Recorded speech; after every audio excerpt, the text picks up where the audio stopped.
మనం గత సంవత్సరం నుంచి చూస్తున్నాం. దీని మీద అనేక పోరాటాలు కూడా మనం చేశాం.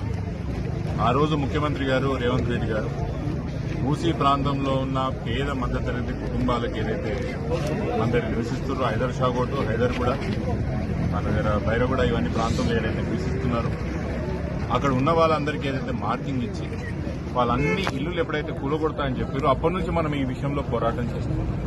ఇది అక్రమంగా బఫర్ జోనే ఆక్రమించి కట్టింది కాదు. ఇది మూసీ నదిని ఏకంగా ఆక్రమించి కడుతున్న వంటి ప్రాజెక్ట్. ముఖ్యమంత్రి గారు మొన్న మేము కొన్ని పత్రికల్లో సమాచారం చూసాం. మూసీ సుందరీకరణకు ఆల్రెడీ మేము 755 ఎకరాలను మేము ఆల్రెడీ మూసీ సుందరీకరణ ప్రాజెక్ట్ ఏదైతుందో దాన్ని మీకు ఆల్రెడీ మేము అలాట్ చేసినాం. ఆల్రెడీ ఫండ్ తీసుకున్నాం.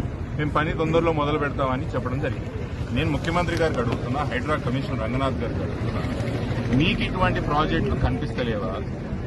అంటే మూసీ మీద అక్రమంగా కట్టిన ప్రాజెక్టులన్నీ కూడా మీరు క్రమబద్దీకరించిండ్రా, రెగ్యులరైజ్ చేసిండ్రా అని నేను అడుగుతున్నాను. ఇది ఒకటే ప్రాజెక్ట్ కాదు. మా గ్రామస్తులు మీరు ఎవరైనా అడగండి. ఇదే సంవత్సరంలో గత 2 సంవత్సరాల్లో దాదాపు 7 నుంచి 8 ప్రాజెక్టులకి ఈ గవర్నమెంట్ పర్మిషన్ ఇవ్వలేదు. యథేచ్ఛగా నిస్సిగ్గుగా మా యొక్క మూసీ నదిని ఆక్రమించి మట్టి నింపుకొని ఈరోజు రోడ్లు వేసుకుంటున్నారు. ఎవరి కోసం వేసుకుంటున్నారు?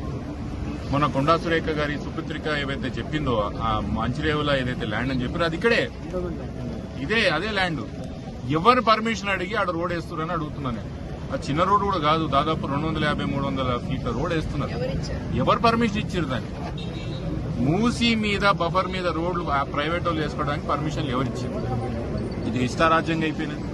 ప్రజలందరూ కూడా గమనించాలి. నేను అనే విషయం ఏంటంటే మన జిల్లా ప్రజలు, రంగారెడ్డి జిల్లా ప్రజలు ముఖ్యంగా ఇది వీక్షిస్తున్నవంటి, ఇది చూస్తున్నవంటి జూబ్లీహిల్స్ నియోజకవర్గం ప్రజలందరూ కూడా ఈ ద్వంద్వ వైఖరి కొనసాగాలని నిర్ణయం మీరు తీసుకోవాల్సిన ఒక సమయం వచ్చింది. ఈ ద్వంద్వ వైఖరి ఉండాలా వద్దా? పేదోనికి ఒక న్యాయం, పెద్దోనికి ఒక న్యాయం ఈ రాష్ట్రంలో ఉండాలా? ముఖ్యమంత్రి గారు ఇటువంటి ఒక వైఖరిని ఎందుకు ప్రోత్సహిస్తున్నారు? ఈరోజు రండి, మూసీ యొక్క మా దగ్గర రండి, గండిపేటకు వచ్చి చూడండి.